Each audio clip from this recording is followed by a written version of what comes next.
Gold is for war. That's it.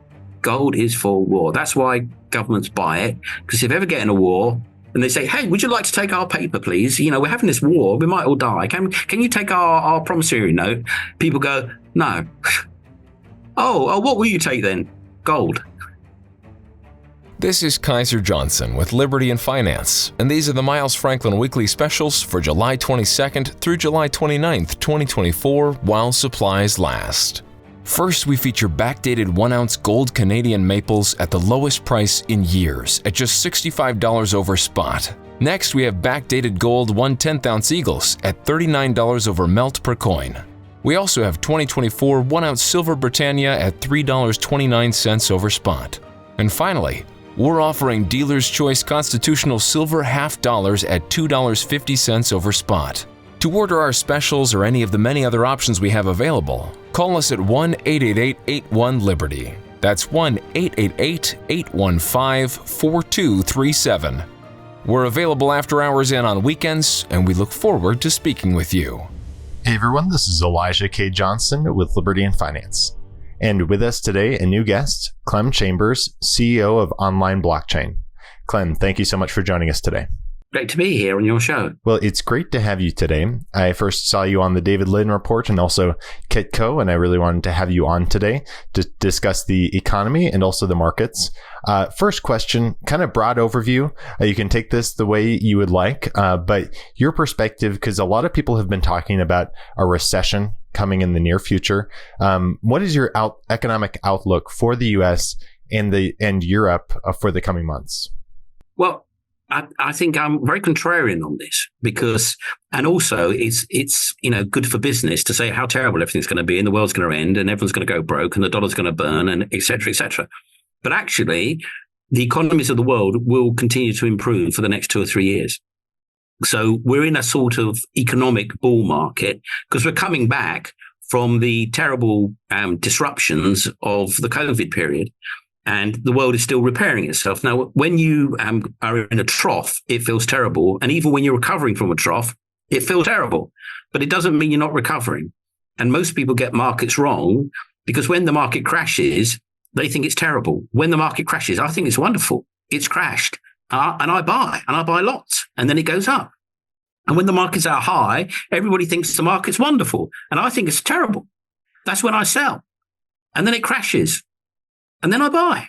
So you've got to really realize that when things seem terrible, that's the time when you want to be bullish. And when things seem wonderful, that's the time when you've got to be bearish. Because the top's always wonderful and the bottom's always terrible. But you have to get in at the bottom. You have to get out at the top. So you have to run against the way everyone else feels. Now, I did want to ask you about inflation as well, because that has also been a big issue for people in the US and the UK and the rest of Europe. What is your outlook for inflation going forward? Well, I think it's not going to go down to where it was, but it's not going to be runaway. Now, inflation ain't what it used to be, in as much as the measurement of inflation, you go, oh, we've got 3% inflation. You go out and you go, 3%? You're kidding me, right? This looks like 15% or 10% or 20%. And sometimes you look at other areas and the prices have really come down. Things like electronics and stuff like that, or plastic junk from China in the past. Those prices came down and down and down. But the real inflation, I don't think they're measuring it anymore properly. And I don't think even the people who try to measure it do a good job of measuring it. And if you want to know what real inflation has been, there's only one thing to look at, and it's very, very funny, actually, and that's the price of a haircut. Because there's no more technology in a haircut. It's just people. And they go snippity, snip, snip, and it costs what they cost to live, and the building's roughly the same price as it's always been since the beginning of time. So there's no technology advances to bring down the price. There's no nonsense in there. There's no hedonic value added to a haircut. So, if you go and look at what your haircut is costing, I think you'll get a pretty good estimation of what inflation really is. And I think you'll find it's gone up a lot. These inflationary things, you look at hotels and it's 100%. And there's lots of areas where it's clearly 100%. And you look at the numbers and it's, only gone up 30%. The inflation figures, the Americans hand out. Does anybody believe that? We've only had 24% inflation in the last 3 years. Yeah, I don't know where. It's very, very hard to judge real levels of inflation, but they are going to be systemically higher than they were in the past. And I think you can expect 4-5% of real inflation overall, which is, difficult, but not terrible. It's not 15-20% that I think we were seeing only a few months ago. So inflation will moderate, but it won't go away. Inflation will be higher than it was, but it won't be, killing you. So that inflation is going to be a function of attempts by government to A, fund themselves, and B, kind of erode the debts that they've already got. Because actually what happens when governments get unsupportable debts is they just inflate away the value of it by just letting the printing presses run, and they can't pay their bills. So they pay with, confetti, and that makes their, umpty billion, trillion dollar debts actually the price of bread if you do it enough. So, I think the attempt to rebalance the economies of the West will see higher than usual inflation, higher than, young people are used to anyway. I mean, I remember when it was 25% in the UK, for example.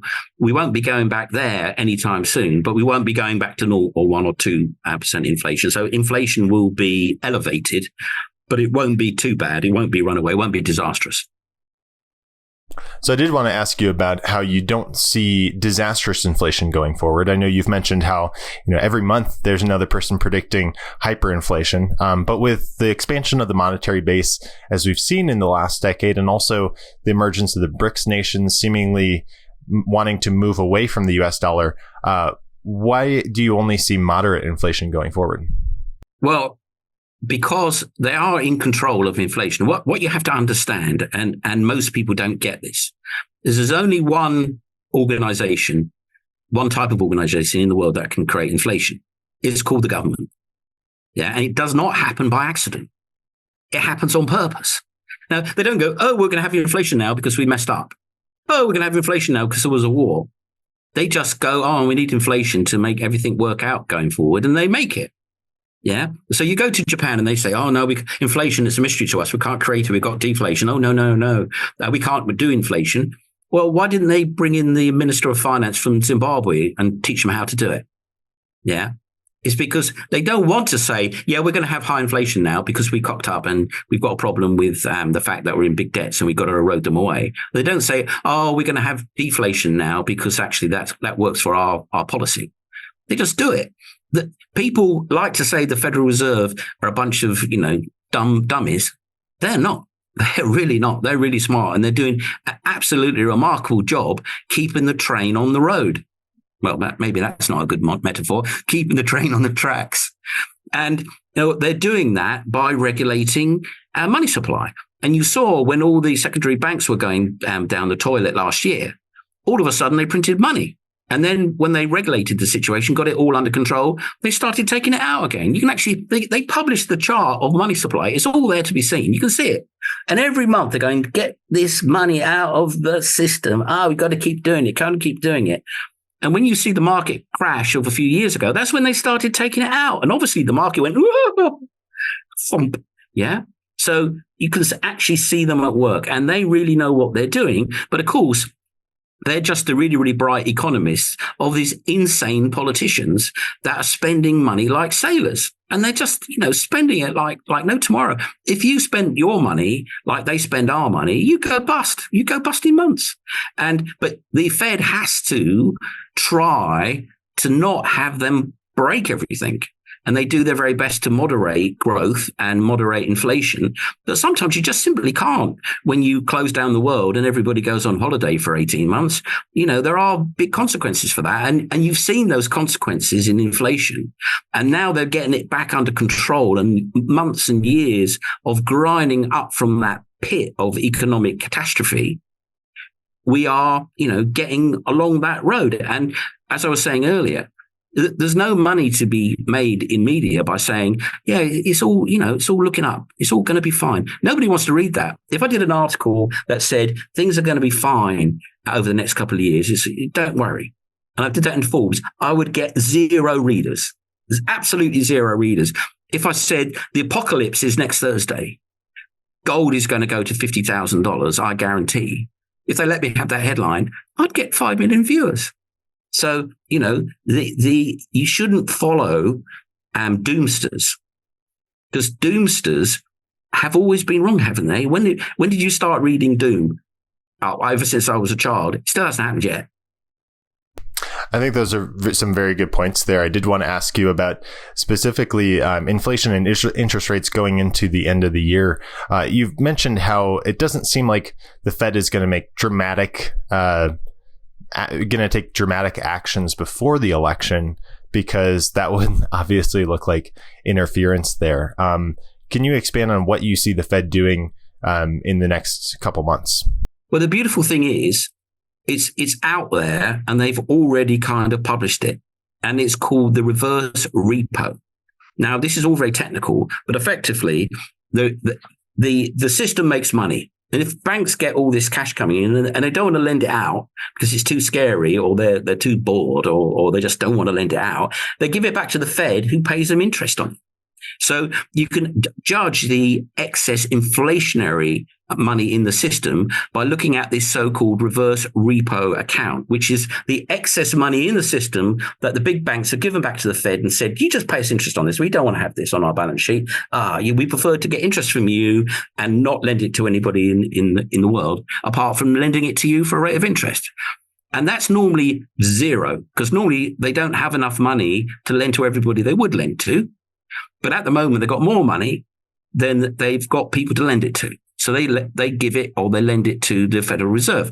And that reserve exploded when basically the Fed just threw the kitchen sink at keeping the economy afloat. It exploded. And now it's come down. They've ground it back down, because if you want to get rid of inflation, by definition, you've got to get rid of excess money, haven't you? So they've been grinding it down by tightening their balance sheet. And then suddenly, about 3 or 4 months ago, rather than going down in a straight line, which should have hit zero about March, they stopped doing it. And now it's going sideways. So there's excess money in the system, and it's going sideways. So they basically stopped taking out this excess money, which would stop inflation, probably create an amount of recession, even would certainly kind of go to the market. Because as you said earlier, I mean, it doesn't matter who wins. The other side would say, it's the Federal Reserve. They did it. They interfered with the election. They took money out. They made a crash. Oh, they made everybody sad. And they're going to get blamed in this world where everything is a conspiracy theory, that, you can't do anything without saying there's aliens doing it, that, you can't afford to, they can't afford or don't want to afford to, have the economy go any way but sideways until after the next president is elected. Now, that being said, I know that even though you have a positive outlook for the economy in the next couple of years, and you also probably the stock market, I would assume as well, you've said that there is going to be a commodity boom, and that you are bullish on gold right now, especially looking at the gold chart. So can you give us an update on your outlook for gold and commodities going forward? Well, ultimately, the inflation that we've had works through the system. So if you've had 100% inflation and you're only seeing it in various places, it will come through the system. So there's some guy that's making toothpicks, and his trees are now more expensive. So he goes to his stock of trees he bought before inflation and carries on making toothpicks out of them, because he can't mark up his toothpicks to his suppliers because he's got contracts. So that inflation doesn't show up. Then suddenly he's buying trees at 50% more than he was buying them, and he has to ring up his customers and say, I'm sorry, mate, our toothpicks have gone up 50%. You're going to have to take it or leave it, because no one else can afford to do it like the old days. And bang, your toothpicks go up. But they don't go up immediately. They go up because of through necessity.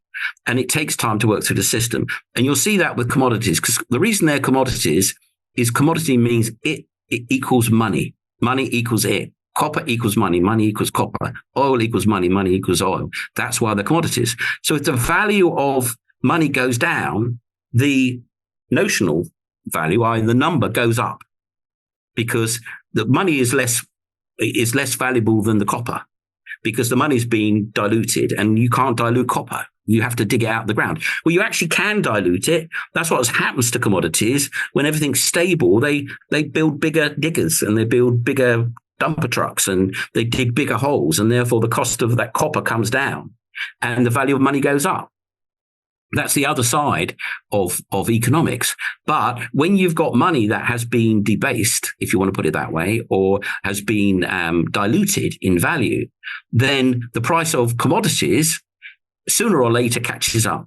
And it's not necessarily immediately, and it normally takes some sort of avalanche effect on a particular commodity for it to go up like that. So, the chocolate is doing just fine, nothing's going on there. And then suddenly there's a little bit of a storm somewhere and everybody piles into chocolate and it goes up 300% or 500% or 800%, and then comes down back to, 100% more, and then comes down to, roughly speaking, over time, what the inflation has been. And it tends to be sequential. It doesn't all happen at once. One time it will be copper, the next time it'll be chocolate, and then it'll be coffee, and then it'll be corn, and then it'll be pork bellies, and then it'll be gold, and then it'll be silver. What happens in times of elevated inflation, the commodities every now and again just, head for the hills, go up like a rocket and come down like a rock. And you've been seeing that over the last few months.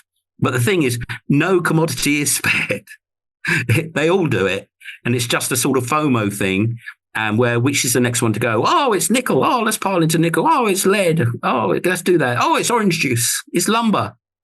And so anybody that likes to play that game, and I'm too old I haven't got enough stomach lining for that kind of game.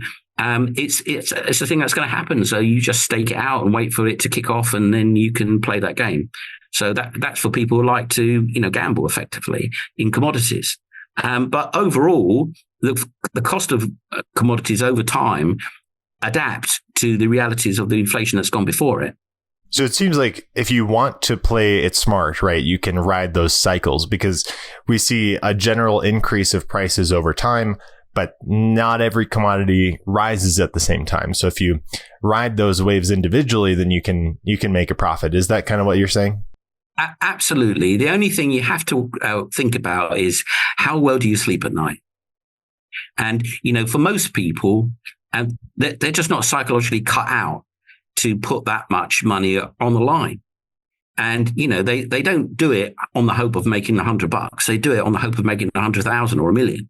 So it then gets to be an incredibly stressful and difficult operation to do. And it's a high risk one. So, it's do you have the mentality, which is not necessarily a good one, because, if you've got no nerve endings, you'll probably be quite good at it. But it's a very difficult game to play. And, going back to the fundamentals, it's just better to buy, good, solid, cheap stocks and buy the dips and just hold and just ride that for a few decades and get rich slow. But for those people that like to gamble in the markets, commodities is one of the ultimate places to do so. And this is something that's coming. And if you can sleep at night with 50 grand difference between your position when you go to sleep and when you wake up, then, maybe that's the game for you. Now, you have mentioned before, I read your Forbes article regarding the gold market recently and how the chart seems to be very bullish right now. And you personally do invest in gold. So I did want to get your perspective on that. You also mentioned how a big driver of gold right now is going to be central bank buying in the coming years, and that is probably not going to let up. Yeah, so that's one of the unhappy things about gold. You see, a lot of people got very old-fashioned view on what gold's about. One day it's going to be gold, it's going to be money again. Oh, silver's going to be money again. No, not ever. But what it is, gold is for war. That's it. Gold is for war. That's why governments buy it, because if ever get in a war and they say, hey, would you like to take our paper, please? We're having this war. We might all die. Can you take our promissory note? People go, no. Oh, what will you take then? Gold. Oh, well, I'll put some gold in a submarine then. Can we buy some stuff from you? Yeah, sure. Send it over. So countries buy gold to, basically for what? To have that ability, if things go wrong, to be able to pay for a very dense commodity. I mean, it's no good paying for it in iron ore. Your ships are too big. Right? The actual value density of something like gold is such that you can use that for international money. And if you look at the end of the Second World War, there was no gold outside of America. It all went to America. And America took it all. I mean, either took it or got given it to supply goods. Yeah. So gold is for war. And, the tensions that we're seeing between America and China, for example, and between Russia and Europe, it's all going to be, lots of countries are going to go, yeah, I think we need a little bit of gold. Yeah. I mean, I think, if we ever got in trouble here, do we have enough gold? Oh, no, I don't think so. Yeah. And they'll do what I'm doing, which is basically just, dollar cost averaging it. You just buy some, a little bit or a lot of it every month, and you just stack it. And that's what the central banks are going to be doing, not because they're going to remonetize gold and silver, but because their political layer is going to be saying, yeah, it's getting tense. I think we need, a backstop here. I think we need to be building up our resources in the same way as I'm sure America is going to be manufacturing a lot more shells and a lot more, tank barrels and a lot more rubber widgets that screw the wings on planes. Yeah. And so's Europe. So they're going to be laying in armament. It's going to be a bit of an arms race going on in the next few years. And gold is an armament. And silver, but gold is the obvious one. And that's why there's going to be that drag. It's not because there's good news out there. It's not because you're going to get a silver dollar in your pocket anytime soon. It's because things are getting a little bit tense out there. And, that gold is for war. It's a very interesting point that you make, that gold is for war. And I did want to ask you then, with the elections coming up here in the US, there has been this argument that Trump could actually be better at peace. He didn't have a major war happen or start during his first presidency. So if Trump wins, and it seems like he's slightly favored to win right now, do you see that impacting at all the demand for gold by central banks or the geopolitical conflicts around the world?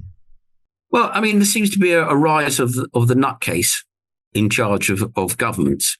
And there seems to be just a general problem with the democratic system, which is producing lots of outliers, whether you're talking about France or whether you're even talking about the UK or America.